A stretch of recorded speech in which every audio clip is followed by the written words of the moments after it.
That's right, Miles. Thank you very much. Today is all about the UTV qualifying. I'm Ian Johnson. Here in the booth with me is Mr. UTV himself, John Crowley. John, are you excited about the field that we're going to see hit the qualifying course today? All kinds of interesting things coming up. Some celebrities and some different cars, a new course. It could be awesome. Yeah, I'm looking forward to it. Last year qualifying was out of Chocolate Thunder. It's kind of like a little bit divorced from Hammertown. This year we've brought qualifying back into Hammertown. They're going to be leaving right from that start-finish line like we've seen in the past. So I like that. I think it kind of brings qualifying more into basically the home of where we all are. Sure, and you've got them taking off, staging, and you also got them finishing here, so you can see the cars go by and everything. I like that a lot. Last year, going up Chocolate Thunder, you got a rock crawl up. Now we're going down Resolution, and you can either, after Resolution, you can either bail out and go do a little bit of desert, or you can drop down backdoor. Backdoor's faster if you can do it clean.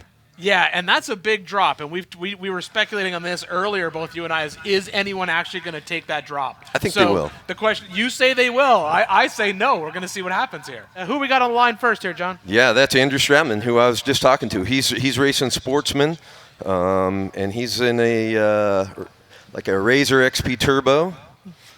So not super current vehicle, but super capable still.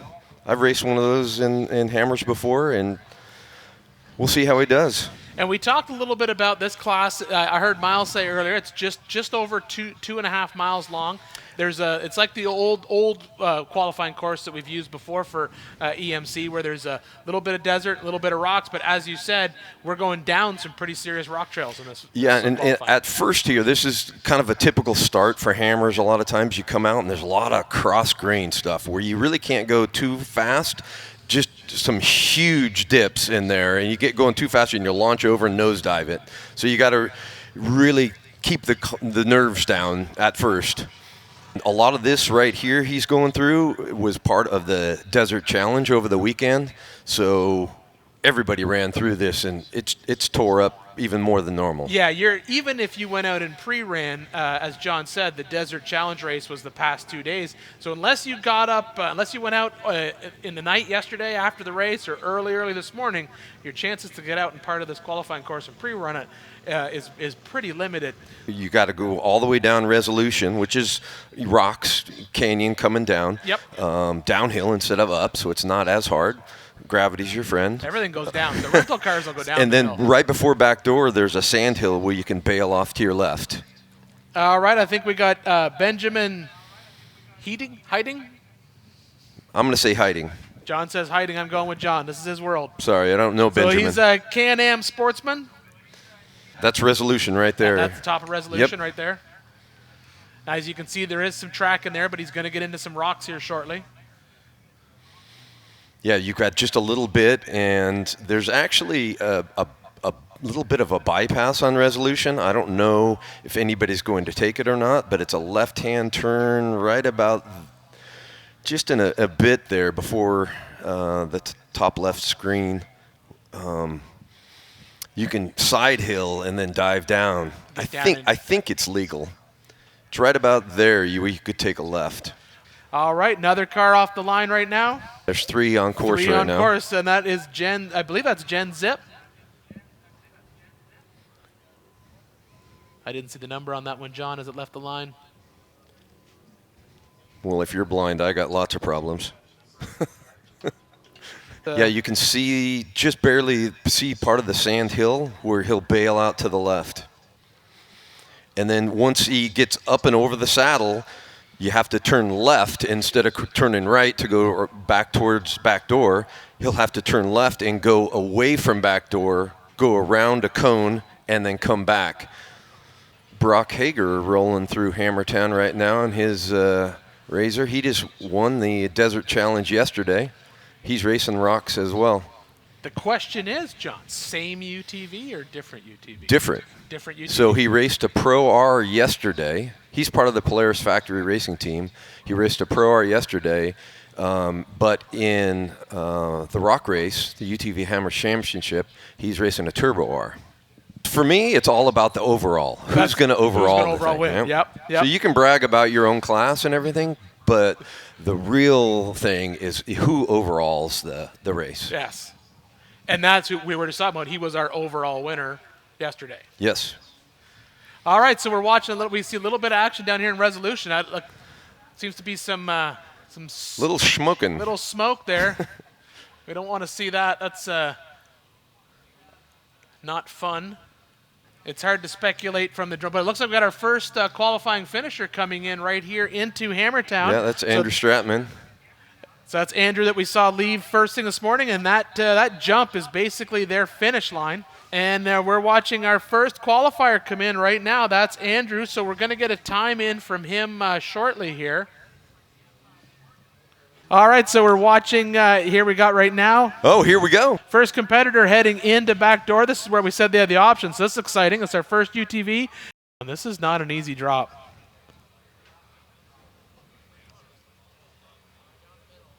Yeah, so this is David Johnson. Look at that. Looks like he made it clean. Those shadows are tough. Wow. Yeah, but he did not waste any time.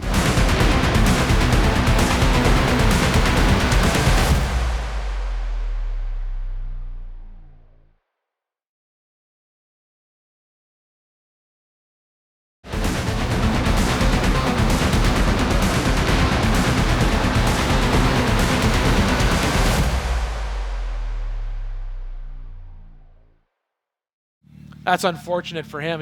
He was making quick work of that trail. As we're watching Chris Johnson come through the desert section. It's hard to tell from this vantage point, but technically, I guess Chris Johnson could go around him to the left. Ooh. I think in a situation like this, if he gets there and the course workers, they're working their way down to him, they're basically going to plug up that section of trail. So I think he wouldn't have a choice but to go up. He could go high and then, no, he'd have to stay high the whole time. It's a lot steeper and sketchier than it looks in the drone shot. It is, but you are out of the rocks in that section, so it'll be tough. This is a tough decision for race ops to make. It's going to be obviously a decision that's above our pay grade, John. So thankfully we don't have to make that decision. There, he's coming up on the course workers right now. Yeah, he's going to see it here in a second. I think they're going to stop him. I don't think they have a choice. Well, he's just got a yellow flag. Oh, they're giving him space to pass. Look at that. Wow. So he's in there. Oh. There we go. Use that car. It's all good. No, come on. You got it. Yeah. This right here is what hammers. Oh, it's a shame, really. So now we have a double recovery. I will. Unfortunately, this was an unfortunate situation. I think that may have been the wrong decision to keep going into that mess. Yeah. I think in his mind, he saw a line that wasn't there. Took a little dirt nap. He did. He had a little break in the rocks there. So let's see what Caveman does. He's going down Caveman back is doing door. the right thing too. Good job. Caveman is headed into. Little redemption. Yep. This is the type of stuff that you're going to see on the race course when the Can-Am UTV Hammers Championship starts. You're going to see stuff like this. You're going to see cars on their side, cars driving around them, co-drivers out. To me, this is a good sort of snapshot of the race. Yeah, except they got a recovery team doing the winching for him. Well, yes, but on the race course, you could be recovered by the recovery team if you were up on their side like he was. That's allowed. I think we're watching our leaders, the ones aside from our two current leaders who did not take down backdoor. But they were incredibly fast in the rock section. I think if you were fast through that rock section like he was and went down backdoor, I think you'd set an amazing pace. Man, what would that would have been our fast qualifying car if he didn't have to get recovered.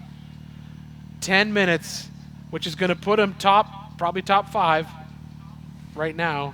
Nope, top 10. All right, Caveman, he's got it. Yeah. And then he's got a line. You can see he's lining up for that. Looks like he's into that far right line, which is kind of the short wheelbase better line because you kind of get a little bit of 2 steps coming down. Very well done there. He redeemed himself for taking a little dirt nap up in Resolution. But I do think you're right, John. I think when at the end of the day, when we take a look back and see who our fast qualifier is, I think it's going to be fast through resolution and then drop down back door. I think there is time to be made up there. One of the cool things, Anthony Yount, 7th place. He's in a Honda Talon. That's a naturally aspirated car, and he's still top 10 at the moment. Yeah, and he once again had very aggressive in the rocks. We watched him make his way through the rocks, very aggressive run through the rocks, and making a pass in back door at the bottom of the trail. So as John speculated, I think that the speed to be made up is in back door, and I think if you're looking for your fast race leaders, all you have to do is watch how they get through resolution. Caveman is on his way back into town, finishing up qualifying run. Unfortunately, not the way that they had hoped it went. We've got Brian Tilton on the line. I think this course is similar. I think that this is, well, and it's long enough to there's a little bit of navigation going on, and it helps to have another set of eyes there telling you where to go, or you got a left coming up here in 100 feet.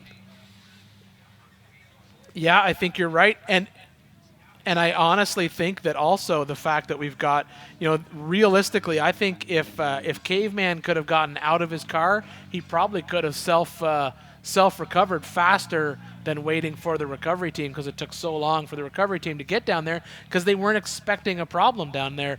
So Nick Anderson up in the top left-hand corner, and in the bottom right-hand corner, that is Matthew Walraven. And on the line, we've got Jay Shaw. I'm looking for Jay Shaw to beat Brock Hager right here. I am going to take a quick break, and I'm going to hand my mic off to Pam Hall. And you can just see the siltiness that we do have in the area of the course, but in that silt are also hidden rocks. Yeah. Well, Ian and I were talking about it earlier, the 35-inch tire. Yeah, look at him. He's just moving. Hauling the mill. 35-inch tires are going to allow him to carry more speed without as much concern about getting a flat tire. Well, and it's more about the clearance underneath, too. Having the larger tires, the clearance going through the rocks is definitely a bonus as well. So we saw Jay Shaw cross over the saddle there, dropping into resolution at like 4:30. I want to say that's easily the fastest time at that point that we've seen so far. Okay, so Jay is going to go down back door. So our current leader, Brock Hager, did not go down back door. Oh, no. There we go. There we go. He's dropping off a back door super fast and clean. He's going to be setting the fastest time right here. I think he's going to have a super quick time. I mean, the ticker went off of our screen. We don't have a ticker going on here, but he's going to be in the 7s. Brock Hager was an 8-minute .714. That's a super fast time. 44 seconds in the lead right now. He has a left rear flat for sure. The suspense, right? Still moving. Yes, out there in the crowd of what his time is going to be. I guess I shouldn't have said he could go really fast down through the rocks in 35s.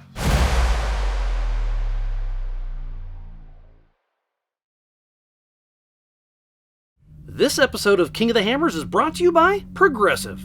Enjoy every minute of every ride with America's #1 motorcycle insurer. General Tire. For whatever you do, General Tire delivers. And by Kicker Performance Audio. Living loud for 50 years.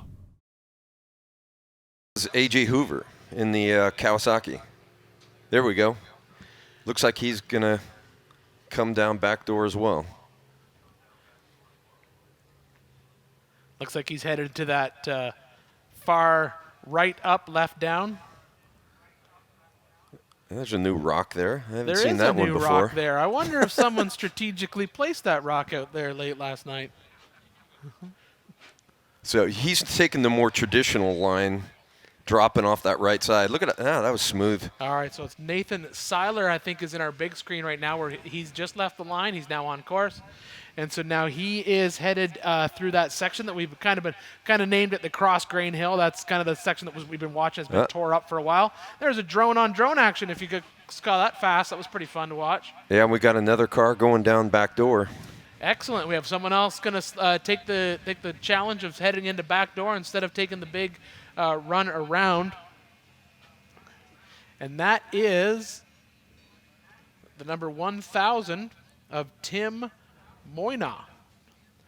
All right, you can see he's kind of picking his way down through that section. It's kind of, as John was saying, oh, it looks like we've got a little bit of traffic headed in here right behind him. That's 69. There we go. That's Anthony Yount right behind him. Both of them are going down back door. The question will be, we're going to get a little bird dog action here, maybe force him down off that ledge a little bit before he's ready. It looks like Anthony's going to take a different pass line. on the drop. That could be kind of fun. Oh, he didn't get a pass, but he's certainly pushing him off that ledge a little bit faster than I think he was ready for. Okay, so it looks like we do have some time popping up on our screen right now. I'm looking at, these are just the time of the cars that are on course. We have a little countdown clock happening.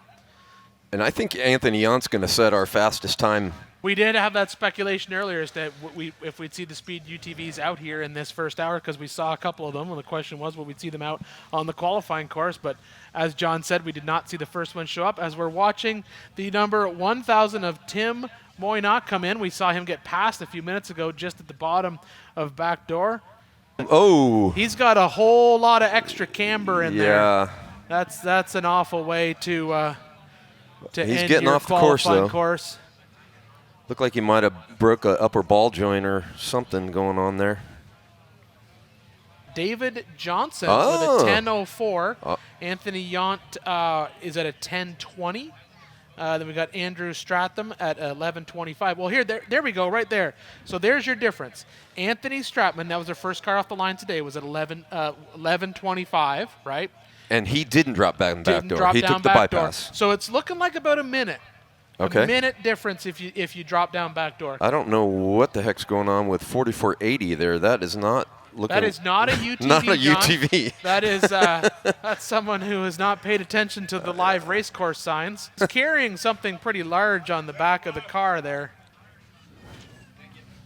Oh, and he's getting He's getting the red flag, and he's going to get a stern talking to, I believe. Oh, and look at this. There's Robbie Gordon. In the Speed UTV. It looks like he's on the line. That's our first Speed UTV, correct, John? Yes. All right, so that is our last starter for the 8 o'clock hour.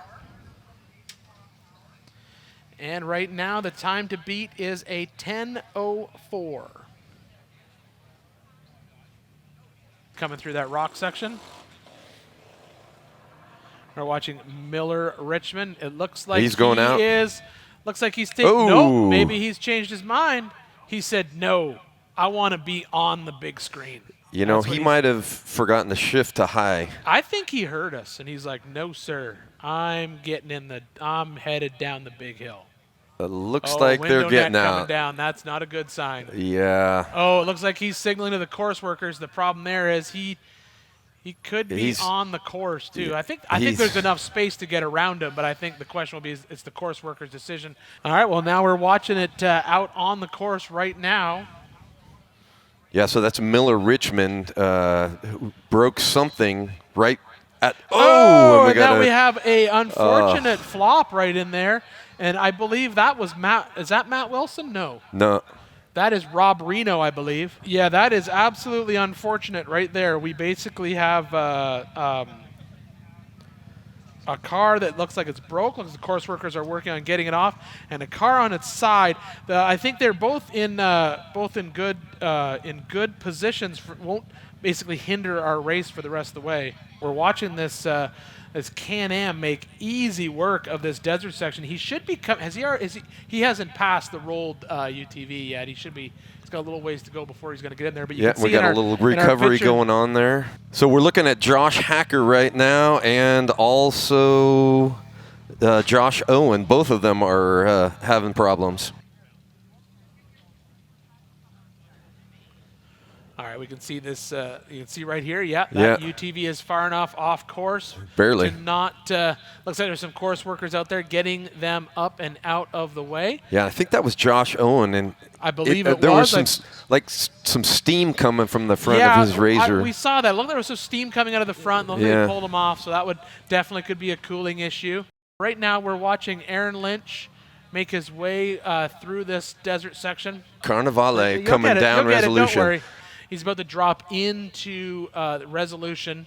into the rocks, that shadowy part up at the top of the picture-in-picture screen, that's where the actual sort of like difficult part of that trail is going to start. This is the big ledge where this is the big crest that we talked about. It's kind of sketchy, it's a little bit unnerving.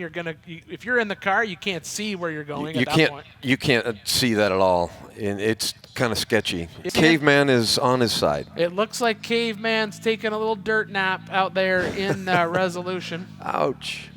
That's a tough spot.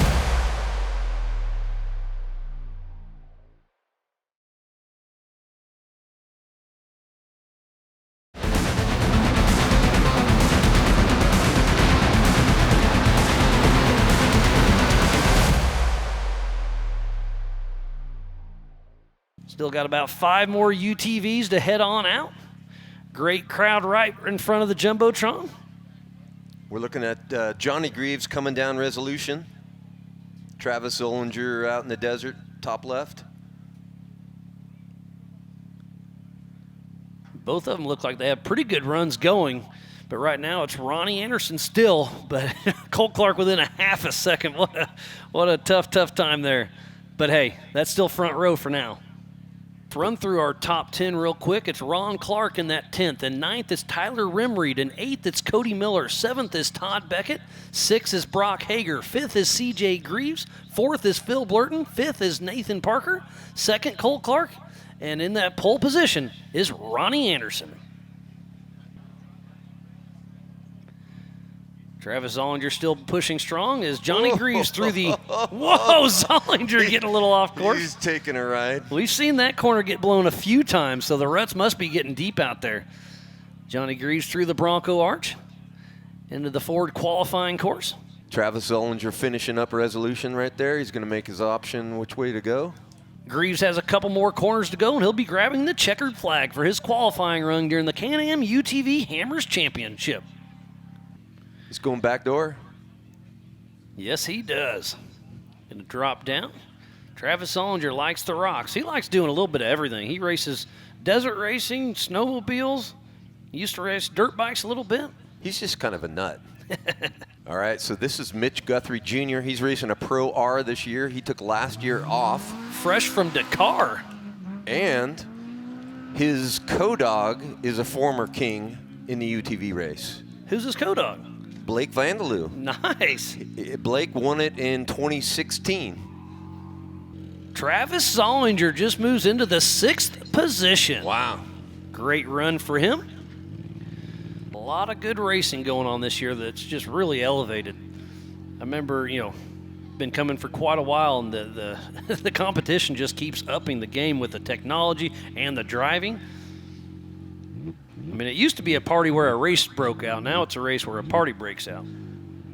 So that's Josh Smith coming down the backdoor canyon like there. Still pushing strong in that Can-Am.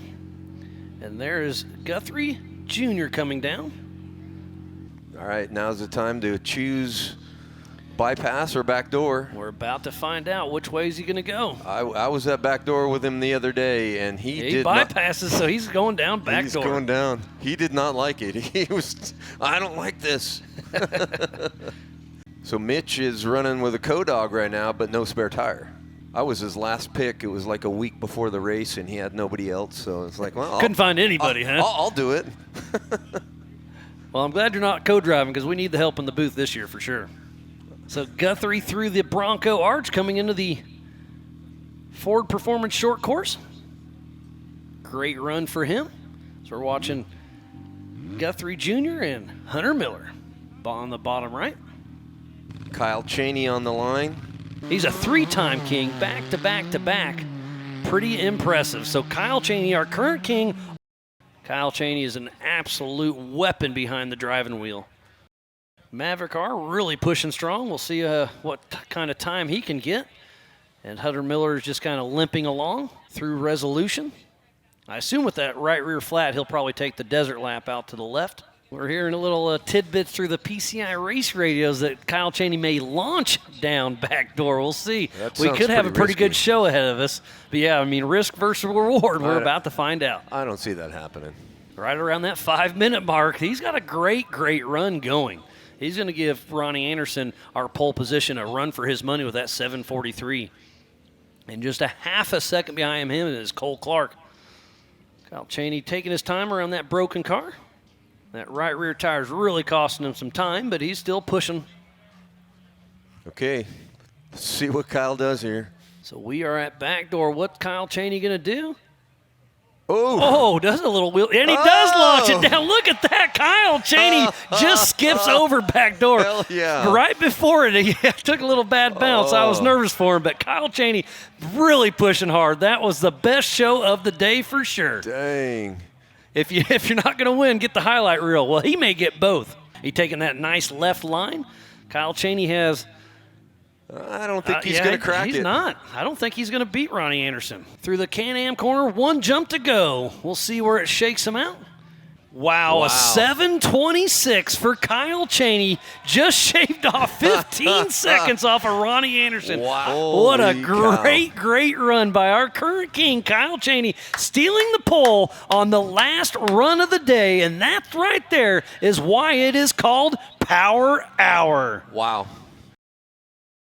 Again, thank you, each and every one of you, for tuning in for the qualifying run for the Can-Am UTV Hammers Championship.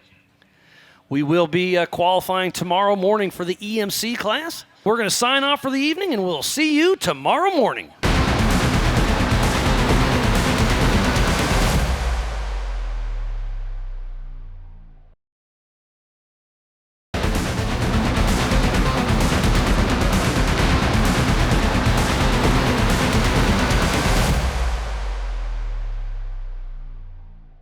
It's going to be, Power Hour is going to be exciting. We've got such a stacked field. Max Gordon, Brian Deegan, Nathan Parker, Dustin Jones, Philip Blurton, Cameron Steele, Corey Willis, Cody Miller, Paul Wolf, Cole Clark, Johnny Greaves, Travis Zollinger, Josh Smith, Mitch Guthrie, Hunter Miller, and back-to-back-to-back three-time reigning current king, Kyle Cheney. We got a couple kings in here. It's pretty impressive. Mitch Guthrie is a two-time king, 2018, 2019, Hunter, and 2020. So Power Hour is underway. And there goes Max Gordon with his buddy Cole Kramer riding shotgun out of Lake Havasu, Arizona with that Speed UTV. He'll be doing a little sharing driver's duty with the Gomez, with Joe Thompson in a Gomez truck on Nitto Race of Kings also. Max Gordon, look at that. That Speed UTV soaked it up. This young man, I think he's only 15 years old. Is he going to beat his old man's time? We're about to find out. And those ruts are getting deeper and deeper and more torn up. This is a great start to his lap. He's got his tires off the ground more than on. Roughly 3-mile qualifier. Man, Max is flying. Mad Max Gordon getting her done. Max Gordon top left, but it sounds like Pam Hall has another one to talk to, so let's hear what you got. Thanks, guys. I'm down here with Kyle Cheney. He is our 3-time champion out here. I know you're going for a 4-peat out here, and I know you've been watching the qualifying all day long. So watching what's going on already, do you have anything in mind that you're going to change from what you pre-ran for qualifying, or are you just going to stick to what you have? No, we're going to stick to what we know. You know, I saw some of the rocks moved out there on backdoor and everything else, but, you know, I've been watching it, and, you know, I've got guys watching it too and are going to relay, you know, if some rocks move or something and something's not doable. But we're going to stick to our line, stick to what we know, and, you know, hopefully qualify, you know, up front. Oh, and Max Gordon with his flat tire and his window nut out. Yeah, so it is Brian Deegan, and Max, flat tire, just diving into resolution. So Paul Wolf out of Alton, Illinois with Wolf Racing in that Can-Am X3. Nitto, RCV, HCR, Raceline, Alltech Motorsports, Radflow, VP, Willwood, Project X, FK, Halo, JB Scale Graphic, Evo Power Sports, Rugged. So Paul Wolf is qualifying twice. What is up with that? Well, he's qualifying in 2 separate classes because he wants to race 2 separate classes. Is that and Paul? Wolf is on his side, pushed a little too hard. Oof. Is that why he's qualifying twice? What a bummer for Paul Wolf. Pushed a little too hard. Getting a little bite on that left rear tire since that right rear's flat. We'll hit the jump. That right rear tire is definitely to cost him some time, but I still think he'll have a mid-pack qualifier. Really cool to see what Robbie and Max and the whole gang at Speed UTV have came and starting to play with the big dogs here with Can-Am and Polaris and everything. You know, the aftermarket's got to catch up with building products. There's not a lot of tires and wheels out, or mostly wheels, to fit this car. Ooh. But Can-Am's done their homework, and I don't know, this, when it first came out, it was a lot of talk, and it's really proven to be a really solid machine. Nathan Parker drops down back door. Phil Blurton is on the line. He's racing his X3 Pro Mod. Wow. Did Nathan Parker just move into second place? That young man just drove one heck of a qualifier. Great job by the young man, Nathan Parker. Phil Blurton is always one you cannot count out. Well, anybody in Power Hour is one that you can't count out. Well, so he got second place overall last year. And in the last 4 years, he's got several podiums. But hasn't made it to the top spot yet. Phil Blurton really sending it as Dustin Jones does go out into the desert. He took the desert loop. Bypassing back door, makes it around the barrel right there, takes a hard right, and he'll be heading on back. And we're watching Phil Blurton come in with a smoking fast time. Dustin Jones just finished up in 17th position. And out on screen right now in your top left is Cameron Steele with Brian Wood riding shotgun out of San Clemente, California with Desert Assassins and Laser Nut Racing. So Cameron Steele and Corey Willis out there. Corey Willis making his way through the desert was a pretty good run. Cody Miller off the line.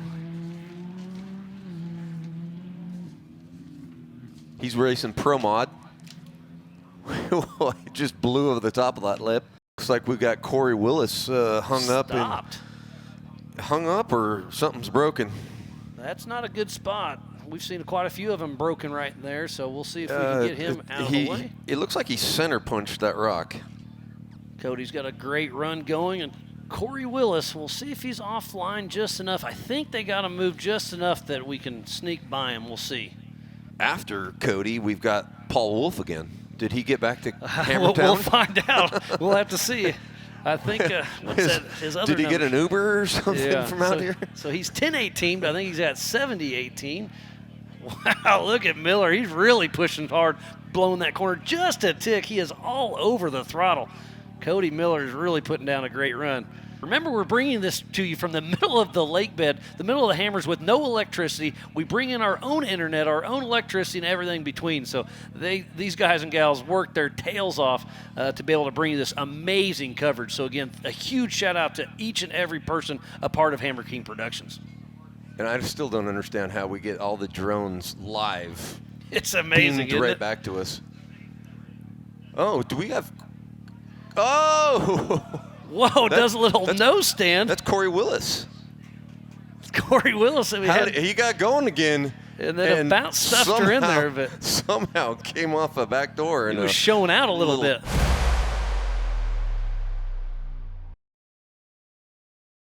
This episode of King of the Hammers is brought to you by Progressive. Enjoy every minute of every ride with America's #1 motorcycle insurer.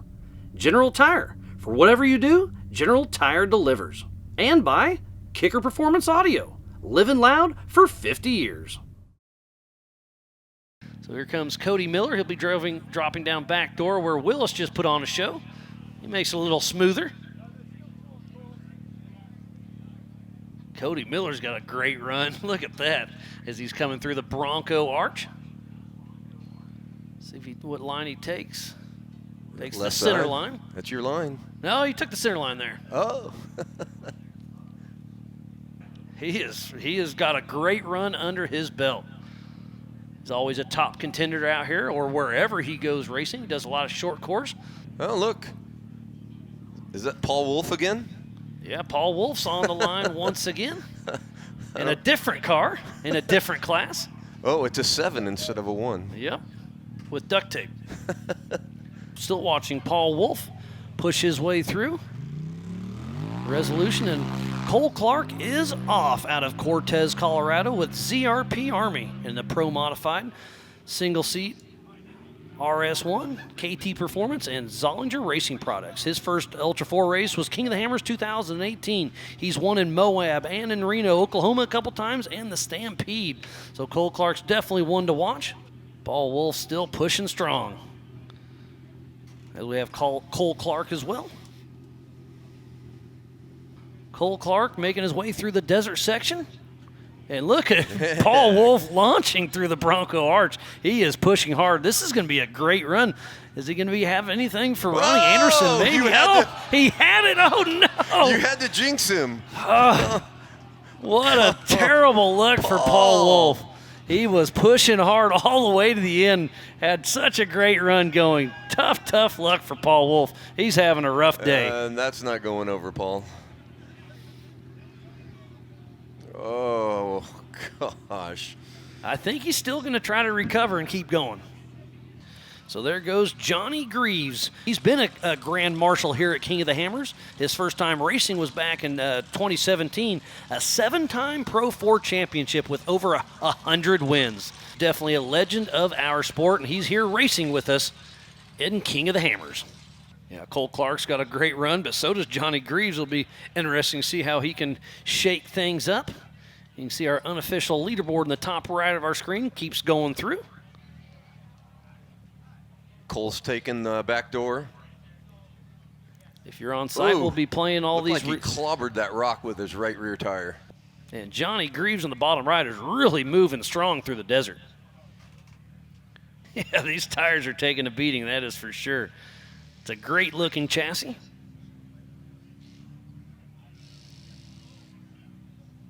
Cole Clark will be going up and through the Bronco Arch into the factory Ford Performance qualifying short course. All right, here's where Paul Wolf just took a little tumble. Cole Clark lifts the left rear tire just a little bit, but keeps her all on the ground. So Cole Clark in the infield. See what kind of time he'll have. This will be a top 10, I believe. This could be a new fast time. We'll see. I don't think he can beat that. I don't know. He's still got 25 seconds or so. I think it's going to be top 5. Top 5? Sure.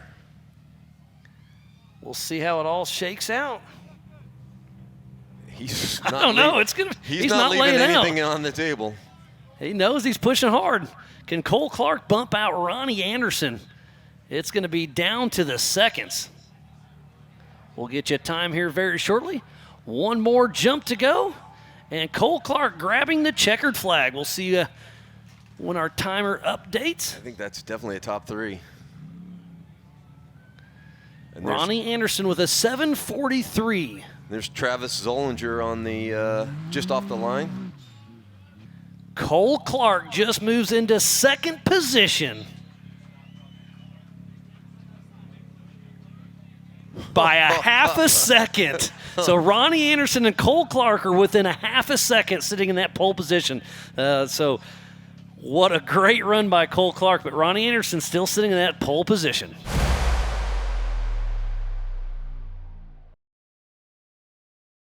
This episode of King of the Hammers is brought to you by Progressive. Enjoy every minute of every ride with America's #1 motorcycle insurer. General Tire. For whatever you do, General Tire delivers. And by Kicker Performance Audio. Living loud for 50 years.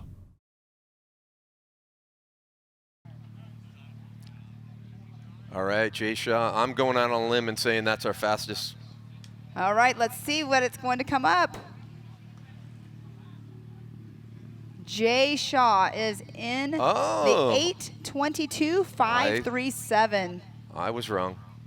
So that puts him, it looks like he should be second place overall right now. I wonder how much that flat tire slowed him down. Oh, and you see, I believe that's John Seaman right now just taking a big donkey kick on those rocks. Yeah, Right. so that's John Seaman working his way up to resolution, almost there. And Mitchell Alsup just finishing the short course in a couple turns. It looks like he's going to have a decently fast time as well.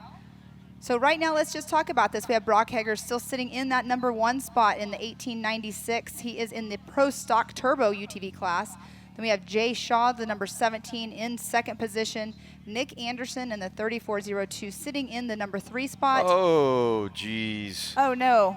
Smoked a belt probably Right. almost at the finish line. In the short course. Oh, that's rough.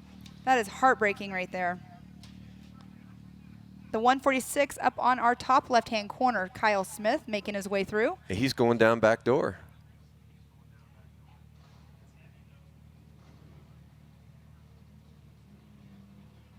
And that right there goes to show the big rocks that they're having to actually maneuver over out here. Well, I love the drone shots, but Oh. sometimes you miss how big the rocks are with the aerial view. Oh, here's the spot right here. Do you remember a couple of years ago, Sarah Price going down that and nosed in and literally, I don't know ballet, but whatever that ballet thing is, and Little turned. handstand, pirouette. Yes. Okay, so what's going on here is top left is Chris Johnson. He was the one that was impacted by the rollover, and this is his redo. It's kind of deceiving right there because the tracks obviously are burned in to go left, but you have that option right there.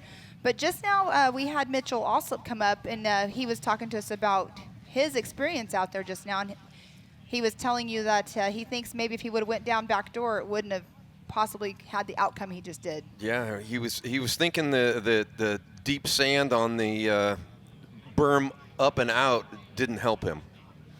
So the 244 of Anthony Baker making his way through the Bronco Arch, coming down into the short course area to finish up his qualifying run.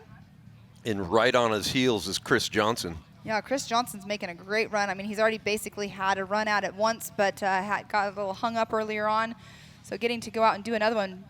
But look at how close they are. Yeah, so do you call that practice, or I wouldn't Pre-run? want to do it twice. Pre-run. Dustin Robbins is out of Alabama, and he's running in a Can-Am. And his first Ultra 4 race was with us in Oklahoma at Crossbar Ranch in 2017. Whoa! Oh, look at that save. Dustin Robbins is either on it or he's not. And my goodness, that was on it. probably the Heck best of a save I've ever save. seen. Heck of a save. You can see the screen. We did put the unofficial results up. They will filter through. We got John Schaefer making his way down resolution, almost to the bottom. John Schaefer in that 271. And then down on the bottom right-hand side is the 1209 of Aaron Henry making his way through to the finish line.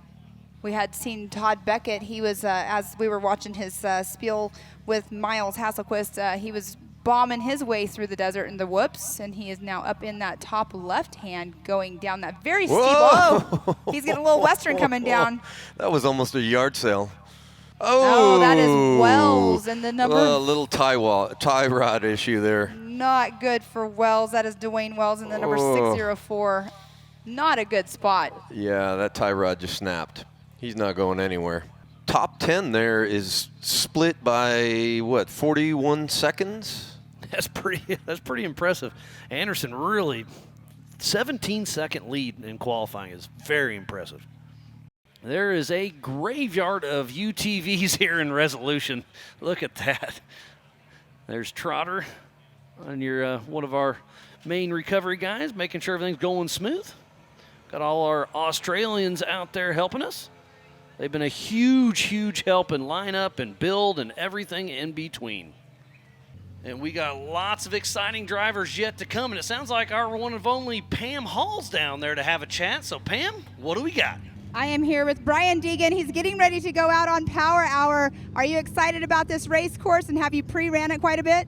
We're just having fun. We're gonna go out and rip it and see how we qualify, and then try to survive this race. And that's great to see Brian Deegan out here racing with us once again. One or two more drivers before Power Hour, so be sure don't go anywhere. The action's about to pick up a notch for sure.